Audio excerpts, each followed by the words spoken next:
everybody, I'm Kimberly Turner from cookingwithkimberly.com, and today I'm going to show you how to cook Napa Jack's sweet and spicy honey mustard pork back ribs. Now I've got 1.2 kilograms, and that's roughly 2.6 pounds of pork back ribs. They're all in one slab. If you have a large pot, that's perfect. I've got water boiling, coming up to a boil here. If you can't fit all of these in your pot just the way they are, you can slice them into sections. I would say probably slice them into 3. We're going to feed 3 people off this tonight.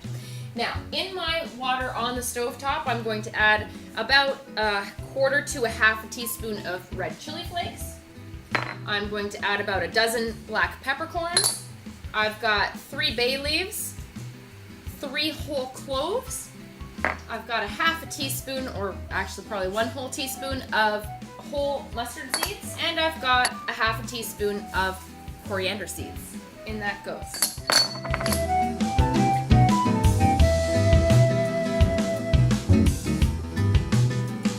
Alright, so into the pot goes all of our ribs. I'm going to kind of curl them that way so that everything fits. At this point, if you see you need a little bit more water, add that to the pot. And we're going to cover this up. I'm going to turn this back down to a simmer because it's come back up to a boil since I've put my meat in. And we're going to let this simmer for about an hour until everything is kind of nice and tender. This is the trick to super tender ribs. If you just throw it in the oven or throw it on the grill, it's going to take you a long time on a really low heat to get the proper tenderness. Also, I think they just tend to dry out a lot more. When you do it this way, they stay nice and tender, and you make sure that they're falling off the bone. It kind of breaks down all that connective tissue to the bones, and that's what you want. That gives you a really beautiful rib. Now, after that, we're going to put them in the oven, or you can put them on the grill. Either way, it's really cold and snowing here. I'm not going outside today, but it's going to go into my oven, and we're going to baste it with beautiful flavorings, and you can do that with any kind of rib, and you can do that with any kind of flavor as well. So on goes the lid. And you'll see me turn it down to a simmer. We'll see you in about 45 minutes just to check on them, okay? All right, I'm pretty sure that our ribs are done. We're gonna check them. Boiling furiously. You wanna make sure that they're sort of, tender and falling off the bone. Grab yourself your tongs and gently move them around a bit. Feel them, they're perfect. Okay, so now I've gotta gently get them out of here without letting them fall apart. And in order to make that happen, I'm going to use 2 sets of tongs, okay? Gently take them out and let them dry off a little bit before I start putting this glaze on. Perfect. All those flavors in there. I can see the mustard seeds and the peppercorns stuck to it. Gorgeous. And don't throw out this beautiful liquid. This is going to be the base of a great soup, stew, or stock that you're going to make this week, okay? Save it. Or you can reduce it a little bit. I didn't put any salt in here, so if you reduce it, you're just going to get flavor, not a whole bunch of salt. So you can always add salt to things later, but you can't take it away. So save this liquid because it's going to be tasty. And let's get this glaze started. All right, let's get these ribs off to the side. They look wonderful. They're a little bit cooler. That's what I wanted. I want them to kind of stick. All that nice glaze, I need it to stick, so I wanted it to dry off just a bit on the outside for that purpose. All right, so let's get started here.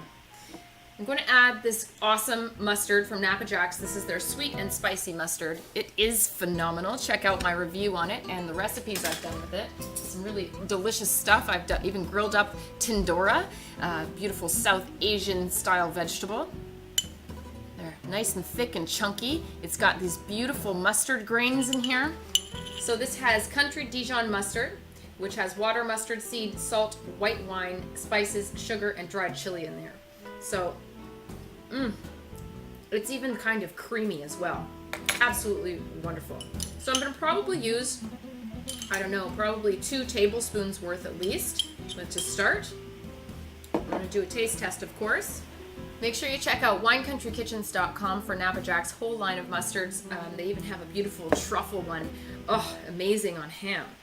All right, so I'm going to use probably equal amount of honey, runny honey, 2 tablespoons. These ribs are already done cooking, so they just have to get in there, get the glaze kind of dried up and kind of barked out in there. So it's just going to dry out slightly. I'm going to use just a smidge of sriracha, maybe a half of a teaspoon. I have the remainder of that freshly cracked black pepper, maybe a teaspoon's worth. And I'm going to use some really good sweet smoked paprika. This is Chinata's premium sweet smoked paprika. Delightful. It's going to give a nice smoke, a little bit of a sweetness, and a nice spice as well, and a little bit of color. So we're going to use about half of a teaspoon, I'd say, at least. And we're going to just stir this up. If you wanted to thin this out a little bit with some beer or some wine, feel free to do that. If you need to make a little bit more to cover everything up, then feel free. Whisk that up. We're going to do a quick taste test. Oh, that's killer. Now, you have some options here too. If you wanted to add a little bit of cilantro in here, feel free. Some chives would be nice in here. You could add some fresh garlic at this point. Make sure you use crushed garlic. This is only going in there for maybe 15 or 20 minutes in the oven. So you want to make sure that the garlic would actually cook up. It has to be small enough, okay? So if you're mincing, finely mince. And that's what this gorgeous glaze looks like. Ooh, it's gonna be so awesome on these ribs. All right, let's get these ribs onto a baking sheet. I have it lined with a silicone mat so that nothing sticks, right? I want to watch the game. I don't want to be scrubbing baking sheets later. So I've got a giant brush for my glaze. It's going to be amazing. I'm going to get all of this on here. Looks like I made just the right amount. You could use extra, make another batch, and you could use that for dipping sauce. Be just perfect for that. Now this meat is already cooked. So if you have a whole bunch left from here, you can use it just the same because it was already cooked. It's not going to be bad as if you were using raw meat. All right, get this slathered up with this ooey gooey deliciousness. Ooh. Now this is man food. Way to a man's heart is through his stomach. That's what they've said for forever. I believe it's the truth. Look at this in all of its glorious wonder, all of its slathered deliciousness. Into the oven, it's gonna go 350 degrees Fahrenheit for roughly 20 minutes. I'm gonna check on it in about 15. This has honey, lots of sugary stuff, and it will have a tendency to caramelize pretty quickly. So if you do it at a higher temperature, keep your eye on it. If you want to broil it, that's fine too. But we're gonna see how far it gets in about 15 minutes, okay? In it goes. If you have a convection setting, I would use that. That's what I'm using. It kind of helps dry out that glaze a little bit and helps it form a little bit better crust. All right, see you in a hot second. All right, it's been 15 minutes. I'm gonna show them to you. I would say you could eat them at this point, but I want them just a little bit crispier. Yet I wanted to show you the progress so that you know where you're at. So that's what mine look like after 15 minutes on 350. I'm gonna put them back in for at least another maybe 7 minutes, and I'm gonna look at them. And it should be nice and browned up on the top, just the way I want it. Again, you could put it on broil at this point if you wanted to, just for 1 or 2 minutes on a high broil to just crisp that up if you are really pressed for time.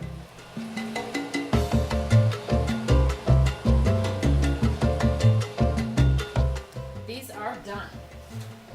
Beautiful. We've got a nice crust going on here. The edges are all caramelized, so you're gonna get that crispy, caramelized, kind of chewy bits. Oh, I love that. Aren't these gorgeous, gorgeous ribs? And they're gonna be tender as all get out because we boiled them first. Don't even fret. All right, let us cut this up. Beautiful. That is a sexy rack of ribs. Look at that, wow. Boom.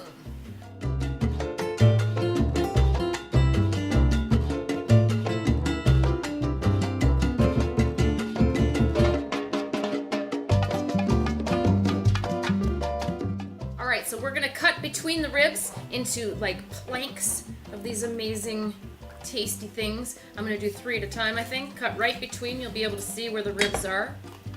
Ooh, that's hot and tasty, look at that. Right between, they're so tender. The meat is falling off the bone. We've got really good pieces of bark on the outside from that caramelized sweet honey mustard sauce. Wow. And that one's got 4. Oh well, somebody's gonna have 4. Let's see what it tastes like. Mmm. Tender, juicy, sweet, hot and spicy. That is gonna be gone in a second. So get these bad boys on a platter and get them out to everybody. I'm sure it's halftime. All right, Look at that. I just served it up and garnished it with a little bit of cilantro. You could use parsley if you wanted to, or chives, and some lime. I just think limes go with tailgating anytime. All right, I'm gonna grab myself a little bit. All right, let me grab one. Ooh, that's hot. Look how absolutely glorious this is. It's glistening and sticky and marvelous. Look at this meat falling off the bone right here. Wow. It's really hot still.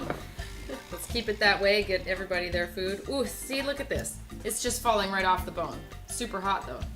Mmm. Mmm. Mmm. Man.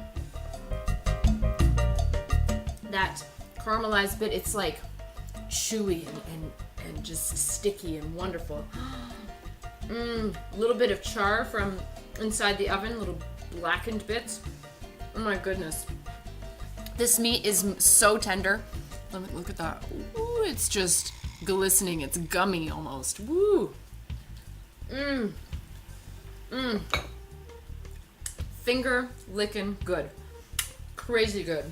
Well, I better serve my crew. Make sure you check out winecountry.kitchens.com for this Napa Jack sweet and spicy mustard. And it's just that. It gives a lot of sweetness. It gives a beautiful rounded spice, a little bit of heat, and oh, that's just so tasty. Honey and mustard just are perfect for each other. They're made for each other. A little bit of cilantro at the end. I'd even like it better with a little bit of lime on top.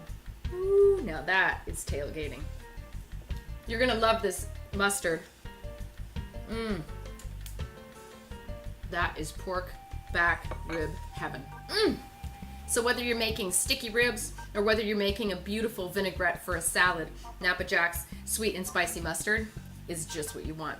That beautiful thick grain. You can taste the little bit of grain from the, not just the mustard that we put on top of it, but there were a couple mustard seeds still on there from boiling. You have that gorgeous fresh cracked peppercorns and stuff. That is a killer recipe. Again, add garlic, add onions as desired, all right? And that's how you do it. That's how you cook Napa Jack's sweet and spicy honey mustard pork back ribs. You're gonna love this recipe. Try it out. You could use any kind of ribs for this, okay?